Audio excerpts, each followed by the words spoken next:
There's someone around you who is quietly waiting for you to fail. They talk to you, laugh with you, hug you, and say they're proud of you.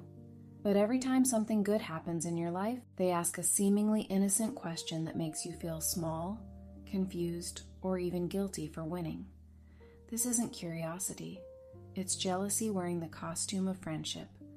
Once you recognize these 3 questions, you can't unhear them. Let's get to the point. I'm not here to make you paranoid. I'm here to give you clarity. Because jealousy doesn't always come with hatred. Sometimes it comes as concern. Sometimes as a joke. Sometimes as a question that sounds normal. Until you replay it in your head and think, wait, why would they even ask that? The scary part is that almost everyone has asked one of these questions before. The difference is intention, so let's break them down. First question, how did you even manage to do this? On the surface, it sounds harmless, even supportive, like they're genuinely interested. But the most important thing is the tone. A real friend asks because they want to learn. A jealous friend asks because they don't believe you deserved it. Notice how it's asked? They don't say, I'm proud of you, and then get curious. They don't say, teach me how you did it.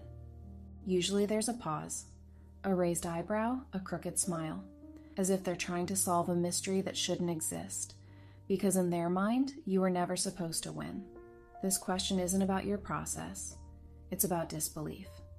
In their head, they're searching for shortcuts, luck, connections, favoritism, cheating, anything that makes your success feel smaller and less legitimate. They're hunting for a flaw in your story so they can say, ah, that's why. They want to escape the uncomfortable truth that you actually grew. When you talk about hard work, they go quiet. When you talk about struggles, they nod fast, as if they finally found something to hold on to.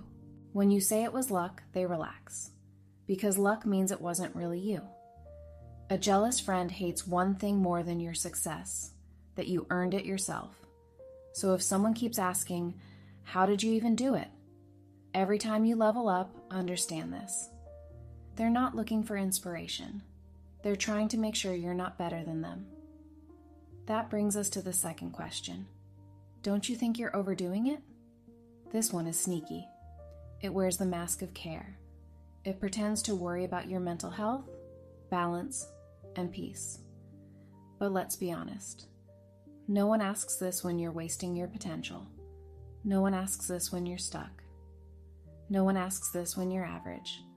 They only ask when you start moving differently, when your schedule changes, when your priorities shift, when your goals start demanding more from you. Suddenly you're doing too much. Suddenly you're not the same anymore. Of course they miss the old you. The old you didn't threaten their place in your life. The old you didn't force them to think about their own laziness. The old you made them feel safe. This question is actually a plea disguised as advice. It's saying, slow down so I don't feel left behind. A real friend might worry about your exhaustion, but they never try to shrink your ambition. They say, rest, not stop. They say, adjust your pace, not dim your light. A jealous friend wants you comfortable, not fulfilled. Predictable, not powerful. Available, not rising. So when someone says, aren't you taking it too far? Listen closely.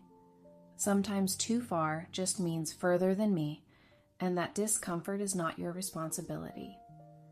Now we come to the most dangerous question. Why have you changed? This one is designed to trigger guilt. It cuts deep because it messes with your identity. It makes you doubt your growth and wonder if you've become arrogant, cold, or unlikable. Let me translate it for you. They're not asking why you changed. They're asking why you no longer fit the role they assigned you.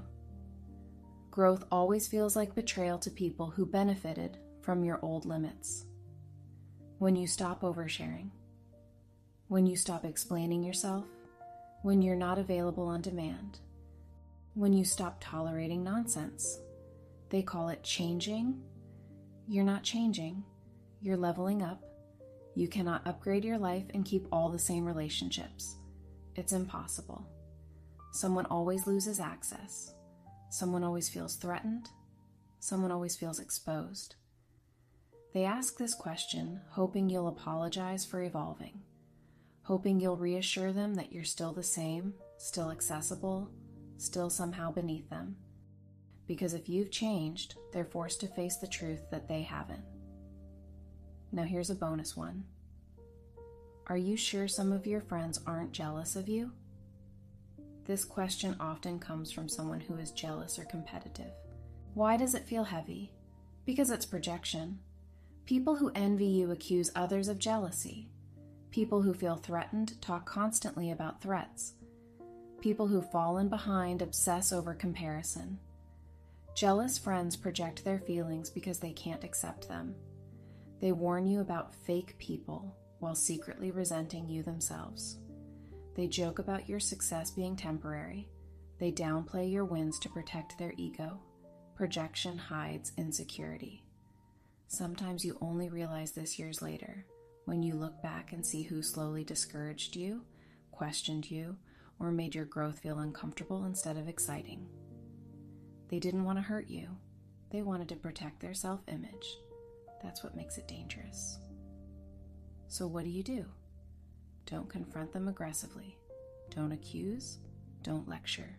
Just observe. Notice who celebrates you loudly and who merely tolerates you politely. Notice who asks questions to learn and who asks to soothe themselves. Notice who grows with you and who only feels comfortable when you stay small, because jealousy is rarely loud. It's subtle, quiet, repetitive. It's the same 3 questions asked at different stages of your growth. Jealous friends don't want you destroyed. They want you stagnant, close enough to compare, but not far enough to surpass them. That's why they don't sabotage you openly. They plant seeds of doubt and let you shrink yourself. And if you let them, you will. You don't need to be understood by people committed to misunderstanding your growth. You don't need validation from people who benefit from your limitations. You don't need to explain your evolution to anyone who isn't evolving with you. Growing isn't betrayal. It's proof that something inside you decided to live. If someone constantly questions your wins, minimizes your effort, or makes you feel guilty for growing, don't label them. Just create emotional distance. Protect your momentum. Protect your confidence. Protect your silence. Because the higher you go, the fewer people genuinely clap for you. That's not loneliness. That's altitude. Sometimes the real test of friendship isn't who stays when you're broken. It's who stays honest when you become unstoppable. If this felt familiar, that discomfort isn't paranoia. It's clarity.